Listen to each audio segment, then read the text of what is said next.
What's up, guys? Welcome back to the channel. We're taking another look at Monster Hunter Wilds here on the Steam Deck. When I did my original video a few days ago of all the devices, it was one of the ones crashing and giving me trouble.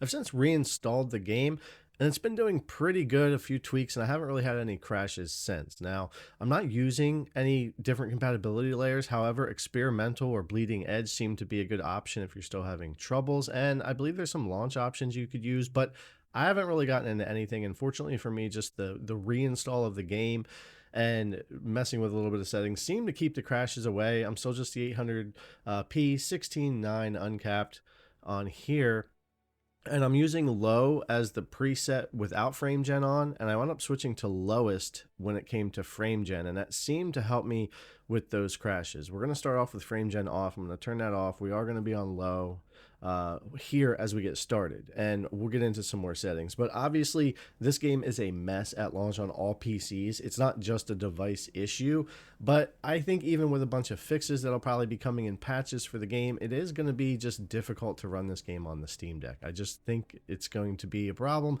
no matter what we get for fixes in the future. We'll see what happens with that, but just be aware that this may be one of those games that you either never really get into on your Steam Deck, where you accept the performance you're dealing with and you play it anyway. Now, without the frame gen on, you're looking at a typically 15 to 25 FPS if I'm just averaging it out. You can go above or below that, obviously, but 15 to 25 FPS on average without any frame gen on low settings here.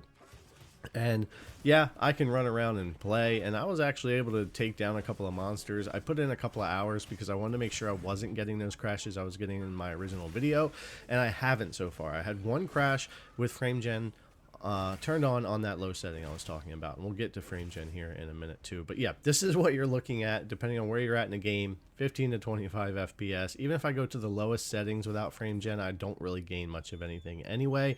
I really only took the settings down later on to deal with that frame generation. And again, depending on where you're at, it's going to depend on your performance. And also, if you're still getting a lot of crashes, you can wait for fixes or try experimental or look into some other fixes for the deck out there as well. Now, if I leave low, I do still crash with frame gen on, but for some reason, if I just tick down to the lowest, which I know the game looks pretty rough as is, but just trying to keep it running, it does seem to work. I put about the 30-40 minutes with frame gen here, and it seemed to work. I did have to manually put that GPU clock to 1600, which does give us a pretty decent CPU bottleneck in this game. As you take power away from the balancing and you manually set that, you'll see the GPU usage go down here when we turn that off. It's kind of a balance between the two, you know, one evil over the other, but we can't get frame gen to work well in this game without putting the manual clock on 1500 or 1600 to make it work. But when you do that, we certainly do hit the CPU a lot more. So again, it's just kind of a balance of trying to make things work here. So I'm going to leave that turned on because it does smooth out and fix the frame gen side of things, but we still wind up stealing from the CPU and having some issues over there. But it is going to double the performance, almost double the performance that you were seeing without the frame gen on. In this area, we were, you know, 15 to 23 FPS depending, 15 to 20, and you know, we can get 30 to 38, 39 here, and up to 40 on the way out. So frame gen doing its job this way, and when you're away from the villages and the NPC areas, the CPU's not quite at that 95 to 100, still going to spike up from time to time here and there, but there's going to be a ton of these areas that were running 15, 13 FPS without frame gen that are now going to run 25 to 30 on that. And some of the monster fighting might be fine away from, you know, busy areas where you might get up into the 40s or so here with the frame gen on, and I can dodge and play and everything. I won't say the input latency is that much worse than what we're getting when we're at like 15 to 25 FPS anyways.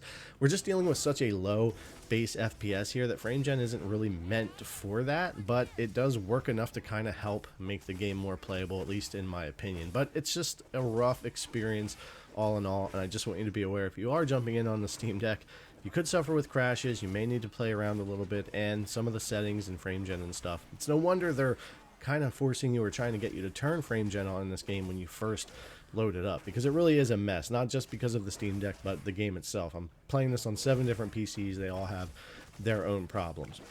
Also, remember we have Denuvo here, so 5 logins in 24 hours and you're locked out. And I've had this happen numerous times, which is why it's taken me so long to try to cover this game more, because I got locked out a couple of times and had to wait for devices to unlock, which is annoying as well. And that could also be affecting performance. I'm one of those people that does believe Denuvo in the games causes stuttering and other issues as well. But anyways, guys, I'm going to wrap it there pretty quick. Some more Monster Hunter Wilds on the Steam Deck. I wanted to cover it since I'm not getting crashes right now, and I was before. And we'll cover this more in the future when we get some bigger updates and patches and hot fixes and things like that. All right, guys, as always, thanks a lot for coming and check out the video. I really appreciate it, and I'll see you in the next one.